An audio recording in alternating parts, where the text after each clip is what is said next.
Halo teman-teman, apa kabar? Kembali lagi di channel YouTube Ella Elo. Kali ini aku mau merangkum sebuah buku pengasuhan yang berjudul Rahasia Kedamaian Pengasuhan ala Perancis.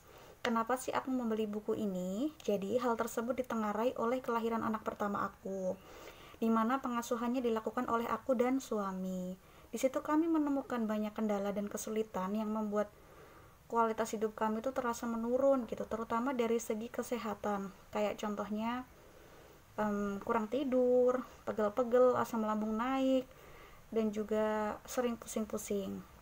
Nah dari situ aku pengen dong mencari metode pengasuhan yang pas gitu buat kami, dan aku ketemulah sama buku ini. Oke, jadi nanti rangkuman buku ini akan aku buat dalam beberapa poin, dimana poin-poinnya nanti akan berarti banget buat kita para orang tua yang menginginkan kualitas hidup yang lebih baik, anak yang sejahtera, dan juga hubungan keluarga yang lebih harmonis. Oke, langsung saja kita masuk ke poin yang pertama, yaitu tentang kehamilan. Jadi, ibu-ibu di Perancis itu memilih sikap tenang dan bijaksana selama menjalani proses kehamilan mereka. Sikap tenang dan bijaksana tersebut bisa kita lihat dari tindakan-tindakan berikut ini. 1. Mereka tidak mengkonsumsi laman internet ataupun buku kehamilan secara berlebihan. Jadi klaim mereka itu menggunakan feeling dalam menjalani proses kehamilan. Yang kedua, mereka tidak mencemaskan hal-hal yang jarang terjadi selama kehamilan. Hal ini merupakan salah satu pendidikan prenatal bayi agar bayi memiliki sikap tenang. Yang ketiga, mereka tidak mengesampingkan kesenangan pribadi. Misalnya ada ibu yang suka makan keju. Nah, selama hamil mereka masih makan keju, cuman mereka makan di restoran yang bagus atau kalau enggak ya di rumah. Terus yang keempat, mereka tidak mengesampingkan sisi kesenangan kewanitaannya. Jadi mereka masih menggunakan baju yang bagus, masih menggunakan baju yang feminim, masih menggunakan make up, dan menjaga berat badannya. Dan yang terakhir, mereka tidak meributkan masalah persalinan. Artinya, mau ada yang bersalin secara normal dengan epidural, normal tanpa epidural, ataupun sesar, mereka nggak mempermasalahkan itu. Yang terpenting dalam proses persalinan itu ya mengeluarkan bayi di dalam perut ibu ke dunia. Udah gitu aja. Kita masuk ke poin yang kedua, yaitu cara membuat bayi melakukan tidur malamnya. Bayi memang identik dengan begadang, tapi di Prancis berbeda loh. Mereka memiliki cara tersendiri membuat bayi-bayi mereka nggak begadang lagi.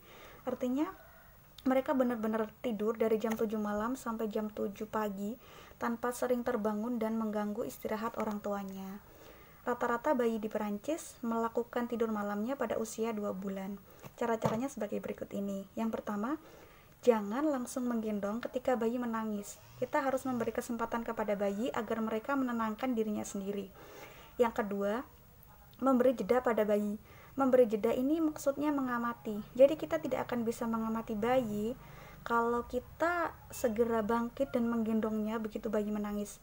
Kalau kita bisa melakukan hal ini sejak awal, maka itu akan memberi perubahan yang bagus untuk pola tidurnya di kemudian hari. Nah, untuk orang tua yang kurang reaktif selama malam hari pada keributan bayinya, mereka cenderung memiliki anak-anak yang mudah tertidur nyenyak. Sementara orang tua yang terlalu reaktif, mereka memiliki bayi yang sering terbangun di malam hari sampai semua terasa tak tertahankan. Alasan pemberian jeda tersebut adalah yang pertama, bayi yang masih kecil itu memang suka membuat gerakan dan suara ketika mereka tertidur. Nah, jika orang tua langsung meresponsnya, itu bisa membuat bayi benar-benar terbangun. Yang kedua, bayi terbangun di antara siklus tidurnya yang berlangsung sekitar 2 jam. Jadi normal bagi bayi untuk menangis sebentar karena mereka sedang belajar menghubungkan siklus tidurnya. Kalau orang tua mengintervensi hal tersebut, maka bayi akan menjadi ketergantungan dan mereka tidak bisa tidur kembali, tidur sendiri tanpa bantuan orang tuanya. Poin yang ketiga yaitu bayi di Perancis tidak melempar makanan. Kenapa bisa begitu? Karena mereka punya jadwal menyusui tersendiri. Jadi enggak begitu bayi menangis langsung dikasih susu gitu, enggak. Yang kedua, mereka memiliki jadwal makan juga yang teratur. Jadi mereka hanya makan cemilan jam 4 sore. Jadwalnya kira-kira demikian. Jam 7 pagi sarapan, jam 12 siang makan, jam 4 sore cemilan, dan jam 7 malam nanti makan lagi gitu. Oke, aku rasa demikian yang bisa aku sampaikan di video kali ini. Kesimpulannya, tidak ada ibu yang sempurna. Jadi sebaiknya kita tidak merasa minder ataupun menjelek-jelekan ibu lain. Ya udah gitu aja ya. Semoga bermanfaat dan menginspirasi. Dan jangan lupa like, comment, share, dan subscribe. Terima kasih.